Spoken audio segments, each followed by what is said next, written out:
Kabantay ka, kanabitang mutikang bitaw ka sa pagbag-o bitaw, nagsugod na kapag ampo, nagsugod na kagsimba, nagsugod na kapag binuutan sa imong kaugalingon, o nagsugod na ka sa pagpangalagad nga sa Ginoo. Dayon mo dangat din ang daghan kayong problema, nagkadaiya nga problema nga dili nimo masabot. Kabalo ka igsuon, pagsulay ra na. Pagsulay ra na nga gihatag sa yawa, aron di ka mo padayon sa imong pagtuo nga nahuptan. Gumikan kay ang yawa, dili man gusto ang yawa nga ikaw masubay sa insaktong dalan, dili gusto ang yawa nga ikaw moadto sa langit, mangbuhaton gyud niya ang tanan para ikaw mawad-ag paglaom, mawad-an og pagtuo sa Ginoo.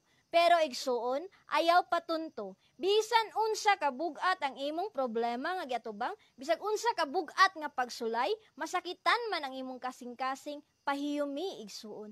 Makagasto ka magdakong kantidad, pailubi igsuon. Hinumdumi ang Dios tinubdan sa tanang grasya. Kung dunay gikuha si Satanas nga grasya, nganha kanimo, mas dunay ihatag ang Dios nga labaw pa niini. Og hinumdumi igsuon, usahay kuhaan ta sa tanan aron mahinglo ta, sama ta sa baso nga diin ihuwad ang tanang sulod aron pulihan og bag-ong sulod ngadto sa Dios. Amen.